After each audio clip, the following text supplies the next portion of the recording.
আমি আপনাদের বন্ধু মিতালি। আমার কুকিং ল্যাবে আপনাদের স্বাগত। একটা নতুন খাবারের সঙ্গে পরিচয় করাবো।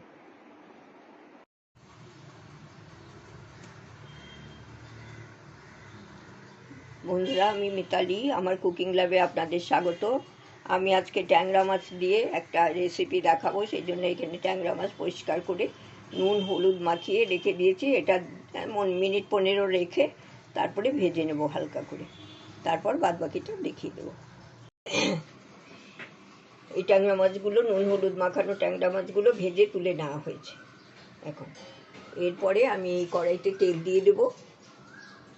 আমি সর্ষের তেলে করছি, সর্ষের তেল দিয়ে দিয়েছি। এখানে জিরে আর তেজপাতা দিয়ে দিলাম। আর এখানে আমি রেখেছি হলুদ গুঁড়ো, ধনে গুঁড়ো, জিরে গুঁড়ো, নুন, আর এখানে কাশ্মীরি লঙ্কার গুঁড়ো। আর আমি ওই বাটার সময় আমি কাঁচা লঙ্কা দিয়ে দিয়েছিলাম, মশলা বাটার সময় এইটা দিয়ে দিলাম। এইবার আমি এক হাতে করছি তো সেই জন্য একটু ইয়ে করে দিলাম। আর এর সাথে আমি এই পেঁয়াজ আর টমেটো একসঙ্গে বেটে রেখেছি, এইটাও দিয়ে দিলাম।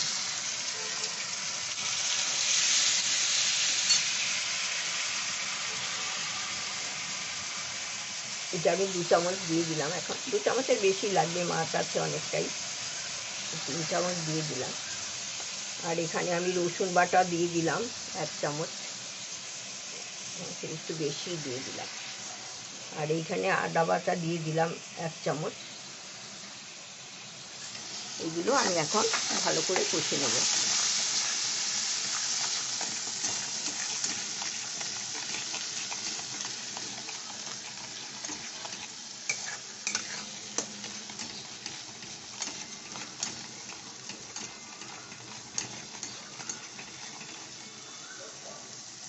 কম আছে কষছি। আর মশলাটা কষা হয়ে গেছে, এইটা আমি এখন জল দিয়ে দিচ্ছি।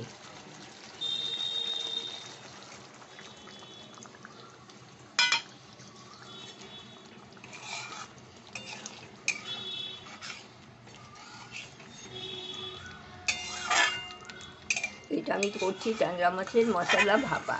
এখন তো জানেনই গ্যাসের কীরকম ক্রাইসিস হচ্ছে, সেই জন্য আমি এইটা কড়াইতেই কষে নিলাম। এরপরে আমি মাইক্রোওয়েভে দিয়ে দেবো। এটা কড়াইতে কষে আমি এটার মধ্যেও মাছ দিয়ে দেবো। তাহলে কী হবে, মাছটা পুরো মাখা হয়ে যাবে এর সাথে মশলাটা। এই মাছটা আমি দিয়ে দেবো, সব মাছটাই আমি একবারে ঢেলে দিচ্ছি।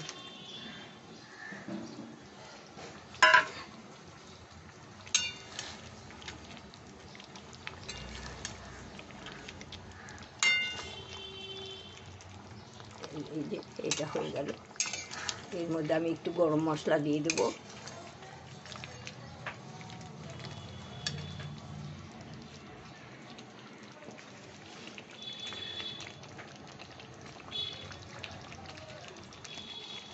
গরম মশলা গুঁড়ো দিয়ে দিলাম, কিছু অল্পই দিয়েছি, খুব একটা দিইনি। আর এখানে 1 চামচ আমি ঘি দেব।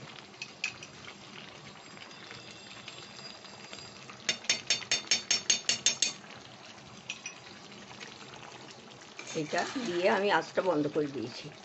আঁচটা বন্ধ করে এটাকে আমি ট্রান্সফার করে ফিরে আসছি। বন্ধুরা, আমি মাছটা কড়াই থেকে ট্রান্সফার করে নিয়েছি। এটা মাইক্রোওয়েভে দেব। মাইক্রোওয়েভ পাত্রের এই কন্টেনারটা দিয়ে দিয়েছি। তারপরে এবার আমি মাইক্রোওয়েভটা চালিয়ে আপনাদের দেখিয়ে দিচ্ছি। মাইক্রোওয়েভে আমি বসিয়ে দিয়েছি, যে এবার বন্ধ করে দিচ্ছি। বন্ধ করে দিয়ে আমি 3 মিনিট দিয়ে দেবো।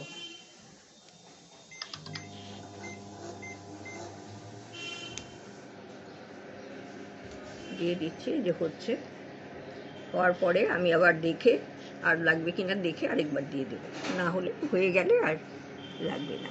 একটা কাঁটা ঢুকিয়ে দেখে নেবেন, কি চামচের পেছন ঢুকিয়ে দেখে নেবেন যে ওটা তার সিদ্ধ হয়েছে কিনা, তাহলে আর দিতে হবে না। এটা খুব তাড়াতাড়ি হয়ে যায়, গ্যাসও অনেক সাশ্রয় হবে, তাড়াতাড়িও হয়ে যাবে।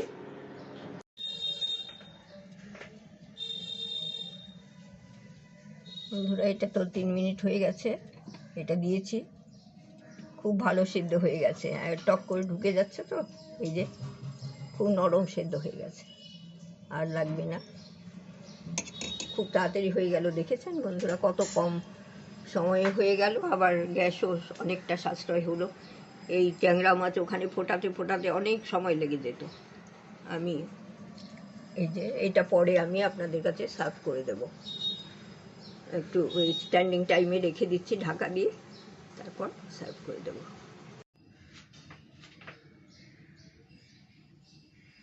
বন্ধুরা, আমি এই যে এখানে ট্যাংরা মাছের মশলা ভাপাটা এইখানে সার্ভ করে দিচ্ছি। এটা কিন্তু 3 মিনিটে মাইক্রোওয়েভে হয়ে গেছে, তার আগে আমি একটু সাঁতলেছি, মিনিট 5ও লাগেনি এইরকম। আর গ্যাসের তো এই সময় ক্রাইসিস, আপনারা এইভাবে করতে পারেন, সেই জন্য আমার এই ভিডিওটা দেয়া। আমি এটা মাঝে মাঝে এমনিতেই করি, ক্রাইসিস না থাকলেও করি, কিন্তু এটা খেতে খুব ভালো লাগে, সেই জন্য এটা গরম ভাতে ভালো লাগে। এটা কিন্তু জিরা রাইস, তারপরে পোলাও, এইসবের সাথেও খুব ভালো লাগে খেতে। এই এই রেসিপিটা খুব সুন্দর লাগে, আপনারা করবেন, করে দেখবেন কীরকম লাগে, আশা করি জানাবেন কেমন লাগে। পাশে থাকবেন, ধন্যবাদ, ভালো থাকবেন।